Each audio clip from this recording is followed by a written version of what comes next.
आय समर्पितं सवपुरी तेषामनीषा मम। वे गुरु हैं, यह मेरा अभिमत है। तो विश्व की नश्वरता में इस शरीर आदि सबकी नश्वरता ये रहेगा नहीं, ये निश्चय।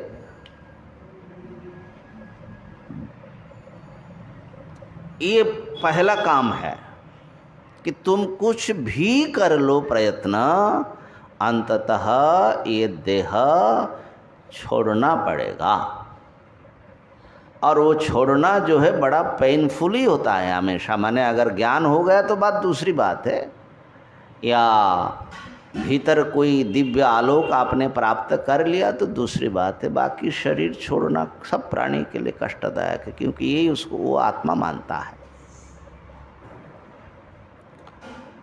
तो ये जाएगा ही, पहला निश्चय ये करना है।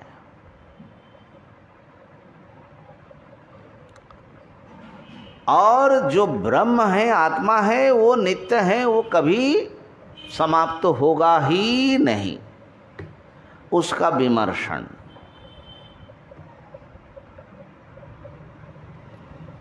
जो सारे विश्व चराचर का मालिक है, सबका संचालक है, जो मेरे जीवन के भी प्रभु है, आत्मा वो नित्य है।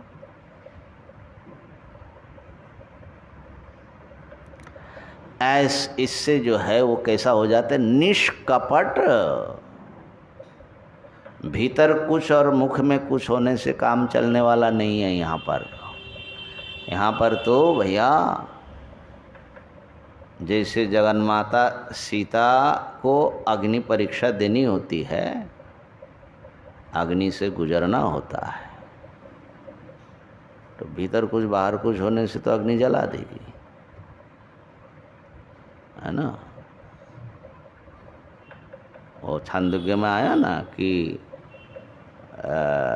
चोर को पहले तुमने चोरी किया, बोले नहीं, ठीक है, निर्णय नहीं हो रहा है तो तप्त परशु माने कुल्हाड़ी जो है आग में एकदम लाल करके इसको पकड़ो, प्रतिज्ञा करके कि मैं चोर नहीं हूँ, उसको पकड़ो। ये दिव्य परीक्षा होती थी पहले। तो बोलते हैं कि अगर उसने सचमुच चोरी नहीं किया, उसका सत्य अगर उसने बोला तो उसका सत्य जो है वो कवच बनता है। सत्य एक कवच आ जाता है, तो आग पकड़ेगा तो वो जलेगा नहीं। और यदि उसने भीतर चोरी किया, माने सचमुच चोरी किया बोल रहा है नहीं है, तो वो जो झूठ बोला, झूठ माने जो नहीं है, तो कवच आया नहीं तो जलेगा। इसी प्रकार ये दृष्टांत दिया, वहाँ उदाहरण दे। इसी प्रकार जो सचमुच नित्य ब्रह्म को आत्मा माना वो तो मरेगा नहीं, वो जम के पकड़ में नहीं आ सकता। और जो सचमुच भीतर से इसी शरीर आदि को किसी को पकड़ा है और मुख से बोलता है हम ब्रह्मास्मि, तो वो पकड़ा जाएगा और मारा जाएगा। हाँ, वो मरेगा, बंधन में पड़ेगा। तो इसलिए यहाँ पर भाई माने भीतर बाहर कुछ रहने से काम चलने वाला नहीं है। निष्कपट और शांत हृदय हो गया वो। उसके ज्ञानमय अग्नि में वो अतीत के पाप और भावी जो माने क्रियमाण जो माने संचित और क्रियमाण कर्मों के सारे प्रभाव से मुक्त रहता है और प्रारब्ध को अपना शरीर सौंप दिया। स्वबपुः प्रारब्धाय समर्पितम स्वबपुरी। देखिए, प्रारब्ध तो ढो ही रहा है शरीर को, लेकिन हम सौंपते नहीं हैं, माने मन से हम उसको देते नहीं, हम तनाव में रहते हैं। कभी आप महसूस करेंगे कि गाड़ी में बैठे हैं, अगर ड्राइवर पक्का है तो आप कुछ लोग निश्चिंत हो जाते हैं, क्योंकि अगर वो धक्का लगाना होगा तो लगाएगा, हमारे हाथ में तो स्टीयरिंग है नहीं, और सही होगा तो सही ले जाएगा। अब भाई जब आप गाड़ी में बैठे हैं तो आपको ड्राइवर के हाथ में छोड़ना पड़ता है, लेकिन छोड़ते नहीं हैं। टेंशन करते, ए धक्का लगा, अरे भाई लगा तो ब्रेक तो वो लगाएगा, तुम्हारे टेंशन से क्या होगा। लेकिन मैंने देखा बहुत लोगों को,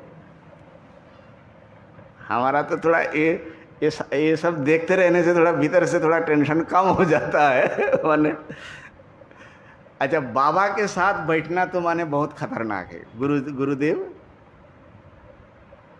उनका तो बैठेंगे ड्राइवर के सामने वाले सीट पर, इधर लो इधर करो, ऐसा। माने बाबा जो है स्टीयरिंग अपने हाथ में नहीं पकड़ा है, लेकिन वो पकड़ा हुआ है स्टीयरिंग। तो हम देखते थे,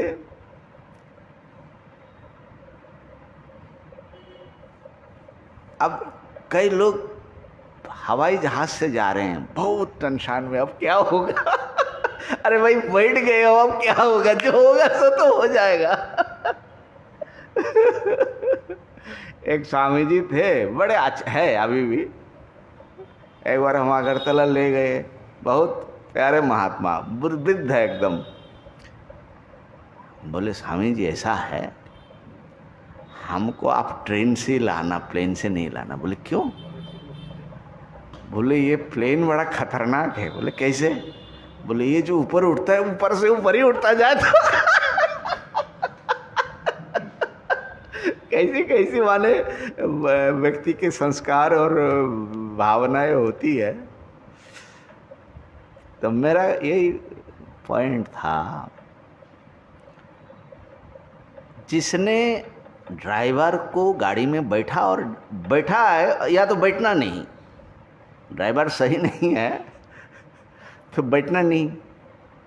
अगर लंबी ड्राइव में जा रहे हैं और आपने अनाड़ी ड्राइवर लिया है तब तो आपको जो है, लेकिन फिर भी अनाड़ी हो अच्छा हो, अगर ड्राइव कर रहा है तो आप बैठे बैठे टेंशन करके सामने या पीछे बैठ करके आप कुछ भी फर्क डाल नहीं सकते, बल्कि और बिगाड़ सकते हैं। हाँ, और यदि आप निश्चिंत हो, आप सो जाए आराम से, कहाँ से कहाँ चले जा रहे हैं। ऐसे ही अगर भगवान ड्राइविंग कर रहे हैं, इसे जीवन जन्म देने से लेकर के मृत्यु तक अंतर्यामी को स्वीकार करते हैं, तो व्यक्ति अपनी साधना में लगा रहेगा, इसकी रक्षा की चिंता उसको बहुत नहीं होना चाहिए। और प्रारब्ध, असल में यहाँ तो प्रारब्ध को ड्राइवर बताया, प्रारब्ध को सौंप दिया। अच्छा, जिसने मान लो जो नहीं दे पा रहे हैं उसको मैं कुछ नहीं कह सकता हूँ, क्योंकि ये कोई ज़बरदस्ती की बातें ही नहीं है। लेकिन कोई अगर ऐसा महापुरुष अपने शरीर को, अपने जीवन के जो न्यूनतम योगक्षेम है, जो कुछ है, उसके लिए अगर वो इस प्रकार से समर्पित हो जाता है कि जो मंजूर है परमात्मा को, भगवान के विधान में जो है, प्रारब्ध में जो है, वो होगा। कल हमने सुनाया था पूज्य महेश्वरानंद जी महाराज की बात ना, जो होनी है वो होकर रहेगा, जो नहीं होनी है वो नहीं हो सकता है। हंस करके भोगो प्रारब्ध या रो करके, तो रो करके क्यों भोगना है। तो उनके भीतर कितना बल इससे पैदा होता है। हम लोग जो डरे रहते हैं भीतर से, बहुत डरा हुआ व्यक्ति, क्या हो जाएगा हमारे साथ में ना, लेकिन जो सौंप दिया है, प्रारब्धाय समर्पितं स्ववपुरी तेषा मनीषा मम। तो निश्चिंत हो जाएगा और जो अनुकूल प्रतिकूल दोनों घटे, सौंपने पर भी घटेगा, ना सौंपने पर भी घटेगा। ठीक है ना। घटना तो वही है, आप चाहे दीजिए चाहे ना दीजिए, लेकिन जिसने सौंप दिया है उसको फिर वो अपनी सांत्वना के लिए बहुत आसान है। ऐसा ही होना था, हमारा कर्म ऐसा था, चलो भोग कट गया।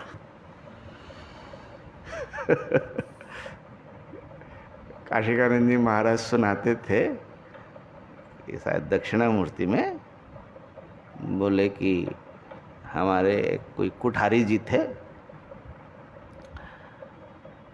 तो अब वो जो घर हैं वो पहले ज़माने में ना छोटी छोटी दरवाजे होती थी, तो अब वो लंबे थे, अब वो सर पर ठोकर लगा, बड़ा जोर पकड़ा, मारा गया रे। पकड़ करके बोले फिर थोड़ी देर में उठेंगे, चलो पाप कटा। पाप कटा, लेकिन बोलते हैं कि दूसरे दिन फिर वही वाले वो जो है उसमें भूल जाता है, फिर पकड़ा। बोले पाप कटा। तो ये भी एक चीज़ है बाबा, पाप कटता है ये भी। है ना। हम लोग जो है कोई ऐसे घटना घटित होती है, कोई दुखदाई या, है ना, अब कांटा चुभ गया, ये बोले चलो कोई बड़ी चीज़ होना था, छोटे से निकल गया। तो जैसे तैसे देखिए, मुख्य चीज़ है कि आप माने अपने को कितना समझा पाते हैं आपके भीतर। और ये खाली समझाना माने कोई भ्रांति नहीं है, भ्रांति तो अभी बैठा हुआ है। अभी जो जिस स्थिति में हम हैं अपने जीवन को लेकर, बिल्कुल अनजान मूर्ख, एकदम आंखें बंद। अब हमारा तो कैसे मृत्यु होगा तो सब भाई लिखावट करके, माने वो तो साइन हो चुका है। है ना। बुढ़ापे में क्या होगा, कैसा होगा, कहाँ होगा, मोटे मोटी चीज़ें जो हैं वो तो डिसाइडेड है, प्री डिसाइडेड है ना, हमको दिखाई नहीं पड़ता है। अच्छी भी बात है, नहीं तो पता नहीं क्या करते। तो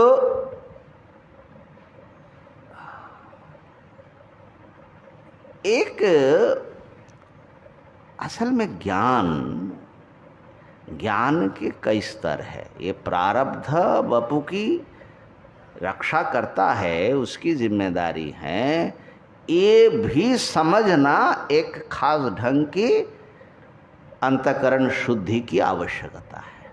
इसको एक्सेप्ट करना खाली हवाई बात से नहीं होती है। एक जीवन के, अब यही बात अगर 40 साल पहले मैं कैसा देखता और अभी जो है इस उम्र के पड़ाव में मुझे कैसा दिखाई पड़ता है, बहुत अंतर है। तो प्रारब्ध की भूमिका, कर्म की भूमिका हमारे जीवन के सुख दुख में, भोग में, योग में नहीं, योग में भी है थोड़ा बहुत पूर्व संस्कार, जो योगी के योग साधना किया, पूर्वाभ्यास है न तेने बे, इस जन्म से कुछ योग के संस्कार भी हम लोगों को मिला है, लेकिन उतने से काम गुजारा चलेगा नहीं। क्यों? क्योंकि जितना योग संस्कार आप ले करके आए उतने से मुक्ति तो मिली नहीं, तभी तो जन्म हुआ। तो मुक्ति के लिए तो आपको यत्नेन स्वाध्यासापनयम कुरु। लेकिन हम कह रहे कि भोग की बात कर रहे। भोग तो जितना निश्चित कर दिया है उसमें बढ़ा सकते हैं आप, ठीक है, आप उसके लिए पुरुषार्थ करके आप बढ़ा सकते हैं। ये तो मैं मानता हूँ पुरुषार्थ की भूमिका होती है। मैं ऐसा भाग्यवादी नहीं हूँ कि भाग्य में जो लिखा है वही होता है। भाग्य में जो लिखा है वो होता है, और जो नहीं लिखा है वो आप करके माने प्रयत्न से सिद्ध कर सकते हो। लेकिन उसकी भी सीमा है, प्रयत्न की भी अपनी एक सीमा है और भाग्य की भी अपनी एक सीमा है। लेकिन ये जन्म लेना, आयु माने मृत्यु कब होगा, और कुछ बड़ी बड़ी घटनाएं, जीवन के चक्र कैसे चलेंगे, ये ज़्यादातर निश्चित होता है। तुम्हारी बुद्धि कैसी होगी, आईक्यू बढ़ाया नहीं जा सकता, वो तो जन्मजात हम लोग ले आते हैं। अब स्त्री शरीर है, पुरुष शरीर है, आदि आदि, उसमें क्या करोगे तुम पुरुषार्थ से? अब ज़्यादा कुछ करोगे तो कुछ उटपटांग ही होगा। तो कुछ चीज़ें जो हैं ऐसे फैक्टर्स है, अगर प्रारब्ध न भी कहो, ऐसे फैक्टर्स हमारे जीवन को चला रहे जिसके ऊपर हमारा नियंत्रण नहीं है। उन चीज़ों को समझ करके, धीरे धीरे सजग हो करके जो साधक अपनी साधना में लगता है, तो वो जो है एक निश्चिंतता से अपनी साधना वो कर सकता है। और ये निश्चिंतता बहुत आवश्यक है। अगर कुछ आपको सचमुच मूल्यवान कुछ हासिल करना हो तो अन्य चिंताएं सब दिमाग से हट जाए और आपको खाली दिन रात आप उसमें लगे हो, स्वाध्याय में, मनन में, निधिध्यासन में, तो वो चीज़ कैसा होगा, और जो 10 चिंता के साथ में कर रहा है उसका कैसा होगा।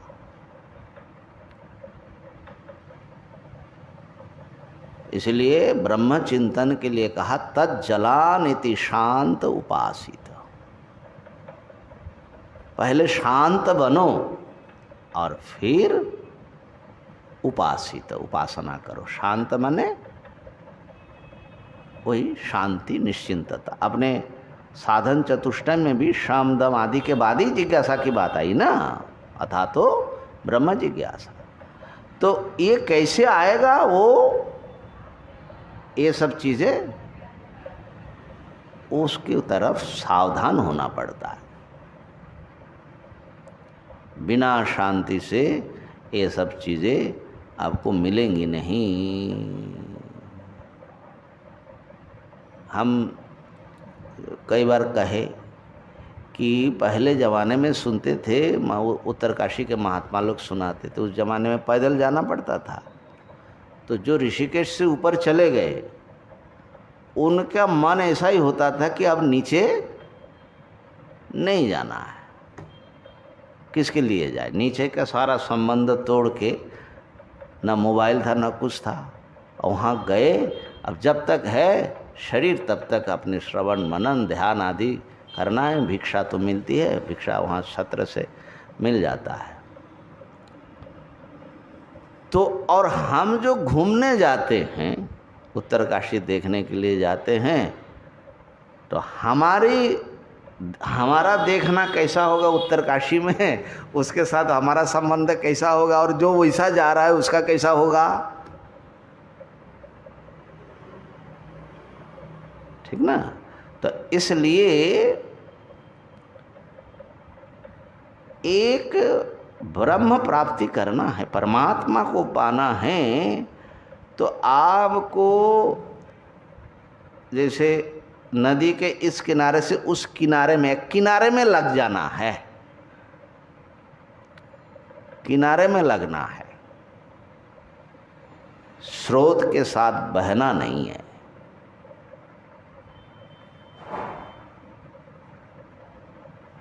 गीता जी के जो 6ठे अध्याय में जहाँ पर भगवान ने योग साधना की बात की, उसमें आता है ना, योगी जुंजीत सततम आत्मानं रहसि स्थितः एकाकी यत चित्तात्मा निराशीरा परिग्रह शुचोदेश प्रतिष्ठाप्य स्थिरमासनमात्मना नात्युश्रितम नाति नीचम चैलाजिन कुशुत्तरम तत्रैकाग्रं मनः कृत्वा यत चित्तेन्द्रिय क्रियः उपविश्यासने युञ्जाद योगमात्म विशुद्धये। नहीं, आगे है ना, युक्त क्या है, युक्त आसीत मत परः, नहीं क्या है, मच्चित्त